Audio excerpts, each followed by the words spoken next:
The book is in a series of critical biographies, which I took to mean when I started writing it, that it was meant to be both a biography and a critique of the works, and I felt I could only really do this by situating them in context, and the context got bigger and bigger, with a lot about Shakespeare's contemporaries and the period and ideas of the period.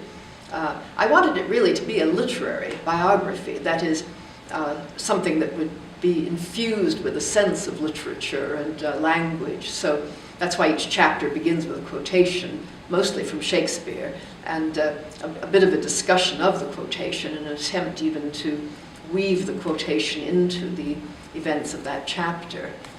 I was interested in talking about Shakespeare's contemporaries because there is now evidence that more of his works than we used to think were written in collaboration, which means that the other writers are important too. And I think myself that while he was actually working on a play, the other writers that he worked with and the actors who put it on would have been the most important people in his life, probably more important than his family back in Stratford. And I don't tend to hold that people's sexual relationships are the most important things in their lives, except at the time that they're actually having them. So I didn't give the kind of emphasis, I think, on Shakespeare's private life that a lot of biographers feel they have to do. I was more interested really in his professional life, and especially, of course, the theater. I tried to understand where the works came from. In many cases, I think they simply came from professional needs. That is, the company needed to do certain kinds of plays. This is particularly true, I think, after they became the King's Men in 1604 under King James, because I'm sure they were asked to perform on many court occasions, which meant that they were performing for an audience, some of whom were distinguished foreign visitors who didn't know any English.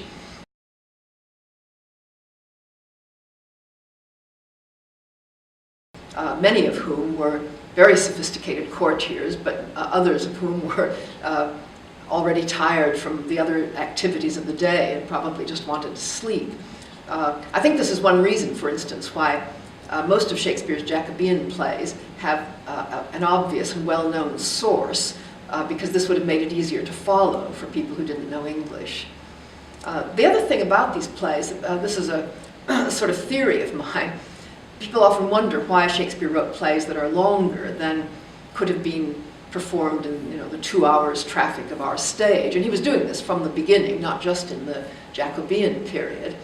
I think that he did write for very different audiences, and that there were some audiences that could watch a play or listen to a play for 3 hours. For one thing, court performances were sometimes broken by a dinner interlude.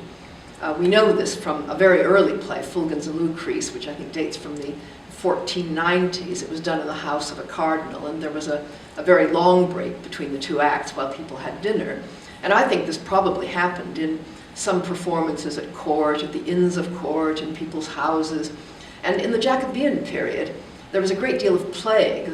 Just about every year there was a long period when the theaters were closed, the public theaters were closed for plague, which means that Shakespeare's company would have been acting mainly in private houses, at court, at places that were safe from the plague or considered to be safe, which could have done the plays as they liked, really. They could have even done them over several days. And the other thing they might have done, I think, was to hold readings. It's quite possible that the actors never had to learn the entire text of a very long play. They may have done a shorter version, but they may have read the full-length version to an audience, which might even have taken part. Here again, I'm drawing on really analogy with what happened later. In the 19th century, it was quite common for actors, especially after they'd retired, but not only then, to read plays. Sometimes they took all the parts themselves, very famous actors. Sometimes they got a group around them, which could be some actors, but also some people, even bishops, people who were famous in private life. And in the case of bishops, who probably wouldn't go to the theater because they thought it was still immoral. I'm thinking of the Victorian age now. Also at court, Queen Victoria, for example, did often have people come and do plays at the court after she'd stopped going to the theater. And I think all these things might well have existed in Shakespeare's time as well. There is a reference to an early performance under King James where his wife and his older son had the players back in private. And I don't know what this means, but we do know, because there's a reference to it in the introduction to the Beaumont and Fletcher edition of 1647, that members of the public, gentlemen, would often get the actors to come to a tavern after the play and maybe perform some scenes again for them. So, you know, there are lots of ways in which these plays could have been given, quite apart from, you know, a full-scale professional performance that people paid for. Do you remember an example from the Victorian times in which the players performed for Queen Victoria? Well, a number of companies brought performances to court. I think Samuel Phelps brought one. Helen Fawcett, who was a very distinguished actress, when she got married to a gentleman, I mean, he was a lawyer, and he liked the theater, fortunately, and didn't object to her acting. Many people did object to their wives acting and insisted that they leave the stage after marriage. But because she was well off now, she was able to restrict the number of performances. But she certainly did readings for Queen Victoria. They both became almost friends of the Queen, really, because her husband wrote the authorized biography of Prince Albert. And she also did private performances. Henry Irving took part in a couple of them, but so did famous writers. And we also know, for example, that Dickens was involved in a number of readings. There was a reading of The Merry Wives of Windsor, which he took part in, and he got a very distinguished group around him, mostly not actors or amateur actors. You know, people like the editor of Punch, for example, was also a reader in that. There is a bit known about these, and some of them are quite thoroughly described, but I think by their nature, private readings of this sort are not the sort of thing that you hear much about.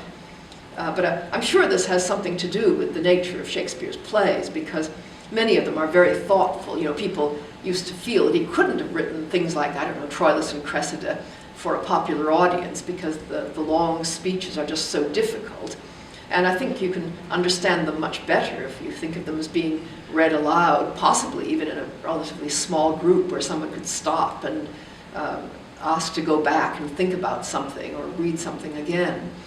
And I don't think it was just Shakespeare. I think Chapman, for example, was a member of Prince Henry's household, and as the heir to the throne, he was being given, I think, the best education they could imagine. And the king put several poets, not Shakespeare, because he would never have used an actor, but Chapman, who, although he wrote plays, was also a distinguished translator from the classics, into the household. And there are some of his plays that are so didactic that I'm sure they were written for reading aloud and discussing. There's one where a number of philosophers, you know, it's set in classical times, and these philosophers all sit around discussing whether suicide is ethically permissible. And I'm sure that's the kind of thing that you would read in a classroom, you know, rather than expect the theater audience to be interested in.